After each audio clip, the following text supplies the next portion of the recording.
Today we are seeing an enhanced threat across parts of Texas and in the southwestern portions of Oklahoma. And we did a briefing on this, so check out our briefing. But basically, this system is going to be a low on the tornadic side, but higher on the damaging winds and hail. But basically, what this storm structure is going to be a linear fashion. You can kind of see that thanks to that slight, it's basically a tall line that is going through. And whenever we see this, that's when we can tell automatically there's going to be damaging winds. But whenever we see that there's going to be hail in there, that's when we know that this storm is going to be a severe line. So it does have, on the Weather Channel, they give it torcons, but it really does have a 30% chance of producing a tornado in that enhanced area. So what we're expecting is more of a later day development, not early afternoon, and that's going to limit the basic potential for these storms to form. So that's why we have an enhanced, but is not really specifically for tornadoes. It is really for the biggest chance of hail, damaging winds, and that's also where our low-end tornadic system could develop. Our temperatures for today, however, are going to be nicer across the nation. They aren't as cold. Now, we still see some cold across parts of the Midwest and the Northeast, and then we do see a pocket of some colder air that is developing, and that is out in front of the dry line. That dry line runs from Nebraska all the way down to the top of Oklahoma, and it actually folds down under into Texas, where you can see those hotter temperatures. But what we see on the temperature is basically a 90-degree angle, and then we see a 45-degree angle back towards the eastern coast. Good thing about that is we are seeing that warm front move through the Ohio Valley and the Midwest, so that is going to bring warmer temperatures to the region tomorrow. We are expecting, since today we do see those 70s, tomorrow is expected to be in the upper 70s across this entire region.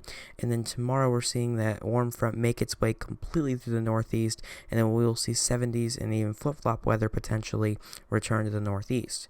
And then this pattern was a weird one. We talked about it in our podcast, and that's going to be posted here sometime, probably today. And this whole system was bringing all this cold air south. We see the trough, and then the ridge was over the plains. Now we're seeing that jet stream kind of line out almost, allowing all of that warm air to be pushed to the north and not dragged cold air to the south. So this is probably going to be our system for the next few months. We're expecting very warm temperatures above average across most of the country, and this is about it. I mean, this is it for the cold. There could be a few days in the upcoming weeks where it gets a little bit colder, but that's just because of rain. We're not expecting anything below a low of 50 across most of the Midwest and through the Northeast, which is something we haven't seen this year. We haven't been able to guarantee that. In the South, we can keep expecting hot temperatures as they will spread, but we will talk about that on the days to come. So focusing back towards today, we are seeing that these storms are really developing down and across parts of Texas. Right around 3 p.m. is where we're seeing the biggest chance. We see them kind of developing along that top of Texas and then right along the Red River area. They start out as a kind of a mini squall line almost of different cells. We'll see individual cells form first near Midland, and then we're going to see those start to travel towards the northeast, and that will end up developing into a line of cells that by the time we get to 8 p.m. we will see a bigger system that will track from basically north Oklahoma clear down through into west Texas.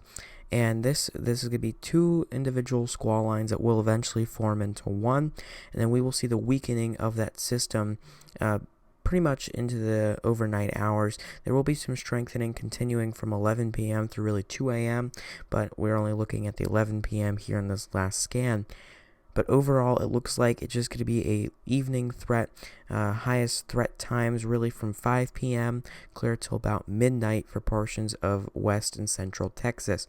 Oklahoma will get on the action right around 8 p.m., but not expecting too much crazy to go severe there, and then that system will break off, and Oklahoma's really only threat is between the hours of 5 and 9.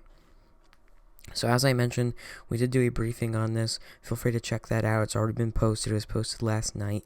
And that's going to give you a full in-depth look at what all to expect with these systems, what you could see, what you might not see.